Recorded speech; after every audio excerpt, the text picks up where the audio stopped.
Most men believe they lose focus. That belief is comforting because it suggests focus was there once and simply slipped away. That isn't true. Most men were never focused to begin with. They only felt focused when pressure forced them into one direction: a deadline, a crisis, fear of failure. The moment pressure lifted, focus disappeared. Not because discipline failed, but because division returned. This is the mistake modern culture never corrects. It treats focus as a skill, a technique, something you switch on. But focus is not something you activate. It is something that remains when nothing inside you is split. This is stillness and direction. If you're here for productivity hacks or quick fixes, this will feel uncomfortable.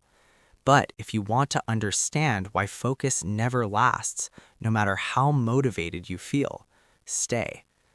And if this way of thinking resonates, like the video and subscribe, not for motivation, but to stay grounded when distraction pulls you back into fragments.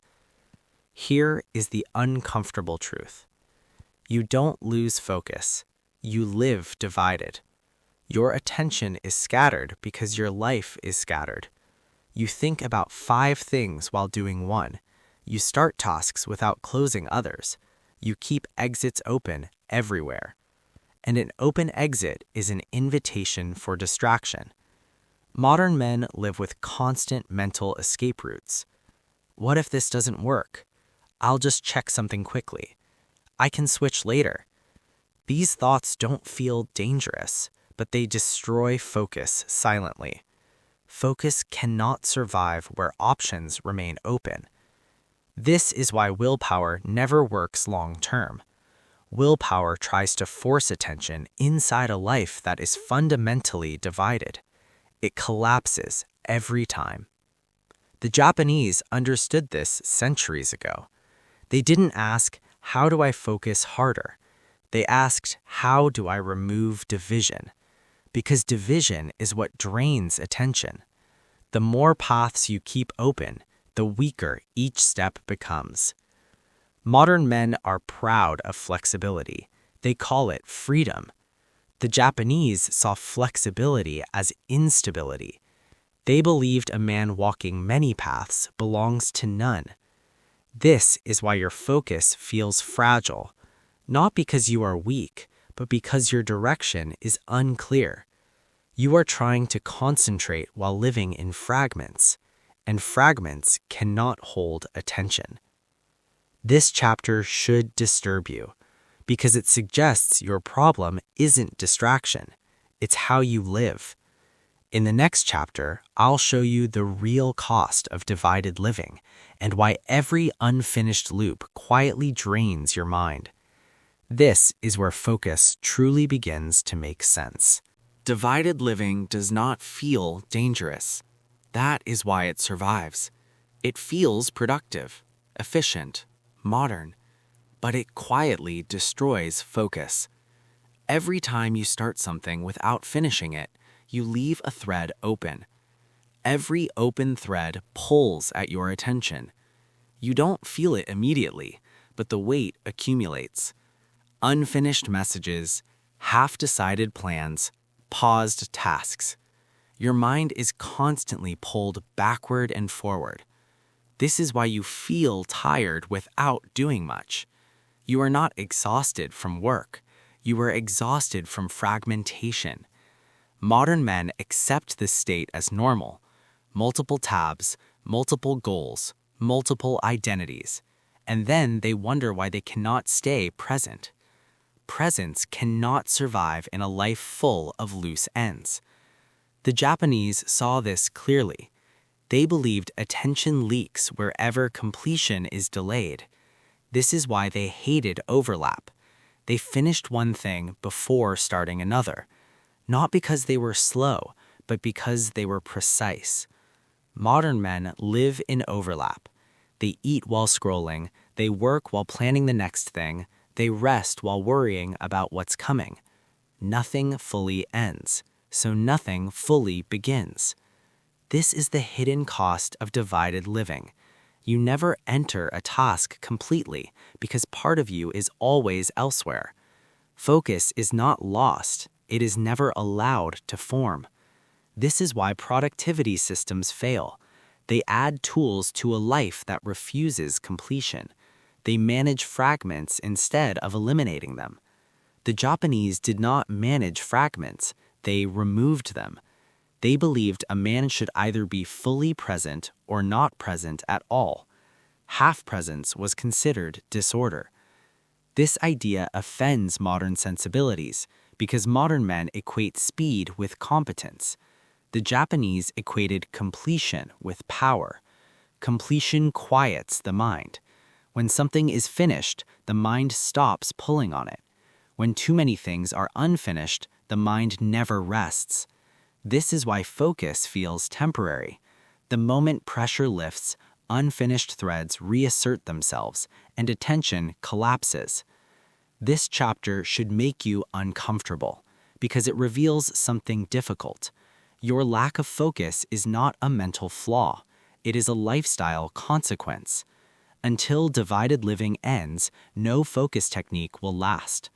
In the next chapter, I'll reveal the rule the Japanese used to eliminate division completely. A rule so strict most modern men reject it immediately. Ichigyo no michi. One path, one direction, no exits. The Japanese had a rule most modern men reject instantly. Not because it's complicated, but because it removes comfort. They called it Ichigyo no michi. It means one path, not one goal, not one task, one direction of living. This is where focus stops being a technique and becomes a commitment. Ichigyo no michi was not about productivity. It was about eliminating internal conflict. The Japanese understood something brutal. Focus collapses wherever choice remains active. As long as your mind believes it can switch paths, it will keep testing alternatives. That testing is distraction. So Ichigyo no michi removed alternatives entirely. When a path was chosen, everything else became irrelevant. Not later, immediately. This is what most men misunderstand.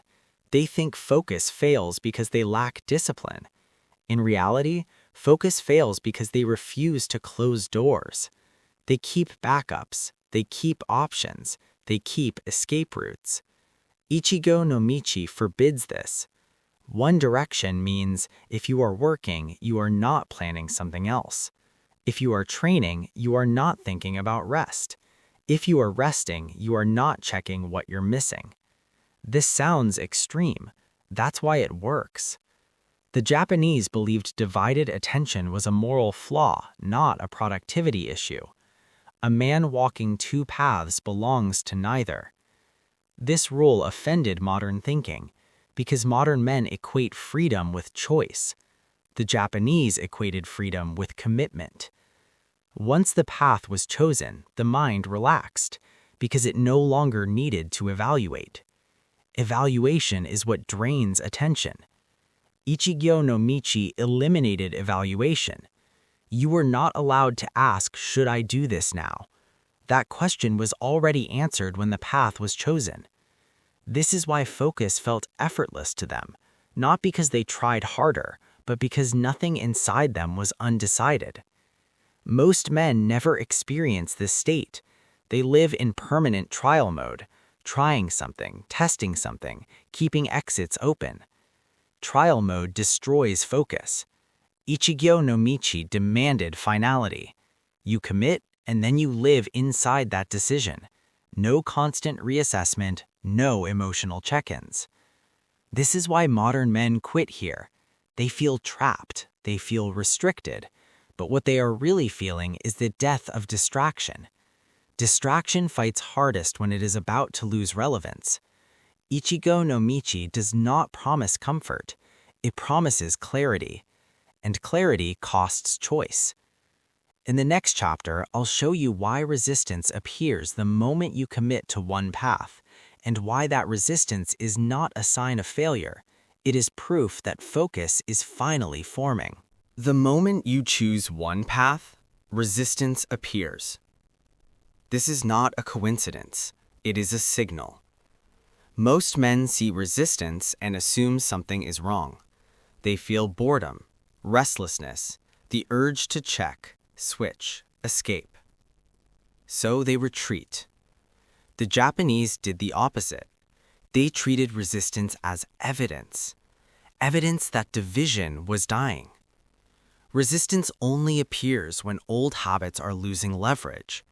When you close all exits, the mind protests. It says, "This is too strict. This isn't healthy. I need flexibility." Those words feel reasonable. They are survival tactics of distraction. The Japanese understood something uncomfortable. Focus does not strengthen in comfort, it strengthens under pressure. Resistance is the pressure. When Ichigyo no Michi is chosen, the mind can no longer roam freely, so it pushes back. This is where most men quit. They mistake discomfort for danger. But discomfort is simply the nervous system recalibrating. You lived divided for years. Your attention learned to escape. When escape is removed, agitation appears. That agitation is not failure, it is withdrawal. Modern advice tells you to make focus easier. The Japanese believed ease breeds weakness. They allowed resistance to exist without negotiating with it. No bargaining, no adjusting the rule, no searching for relief. They stayed on the path. And something critical happened. When resistance failed to change behavior, it weakened. The mind stopped testing exits that no longer opened. This is the turning point. Focus does not arrive as calm. It arrives as endurance. Endurance of boredom, endurance of restlessness, endurance of the urge to escape. Most men want focus that feels good. The Japanese wanted focus that lasted. This is why resistance was necessary.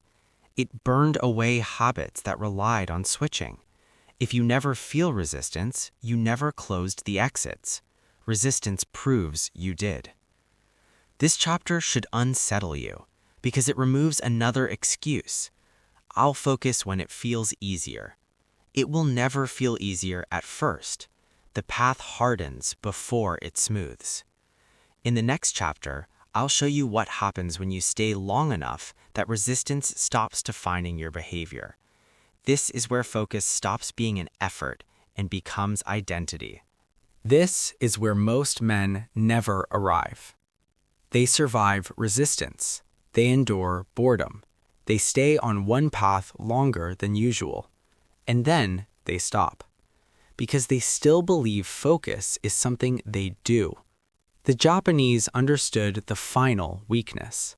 Anything you do can be stopped. Anything you practice can be skipped. Anything you manage can be renegotiated. So, Ichigo no Michi was never meant to be a habit. It was meant to become identity. The moment focus remains a behavior, distraction stays alive as an option. This is why most men relapse. They say, "I was focused for a while." That sentence already contains failure. The Japanese never described focus that way. They did not say, "I focus." They lived as men who do not divide themselves. This distinction changes everything. When focus becomes identity, you no longer ask if you will stay on the path today.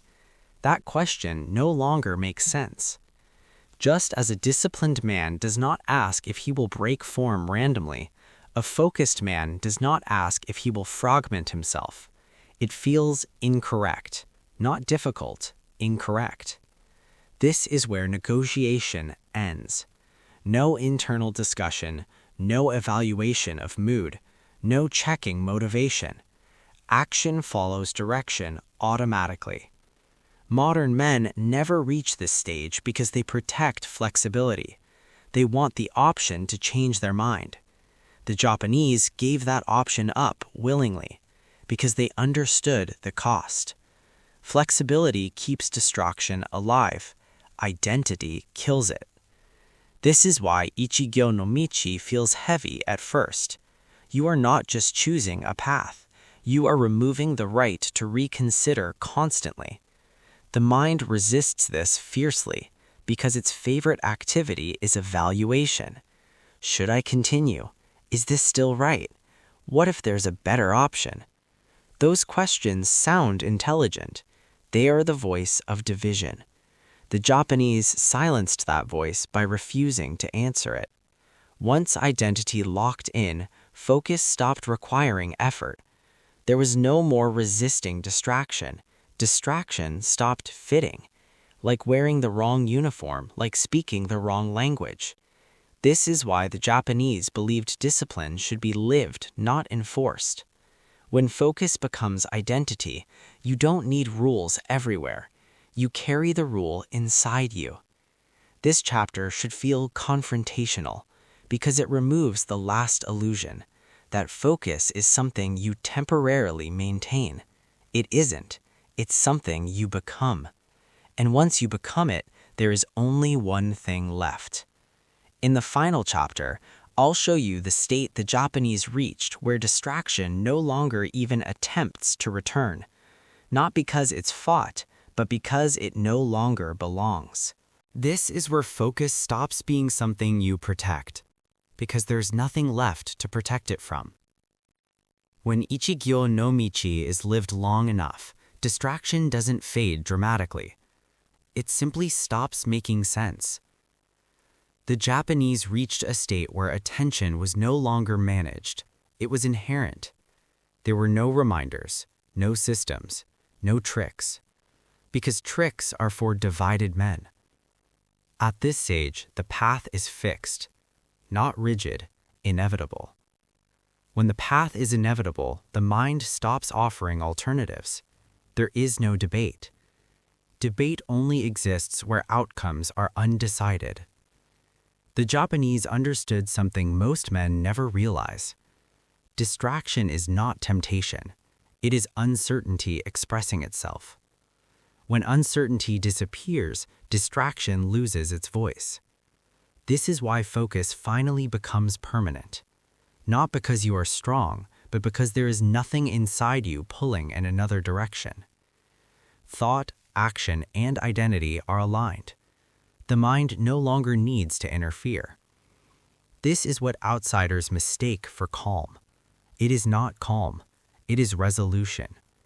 Resolution ends inner noise. This is why Japanese warriors and monks could act decisively without hesitation. Not because they were fearless, but because nothing inside them was unresolved. Modern men chase clarity through thinking. The Japanese achieved clarity through commitment. Once commitment was absolute, thinking reduced itself automatically.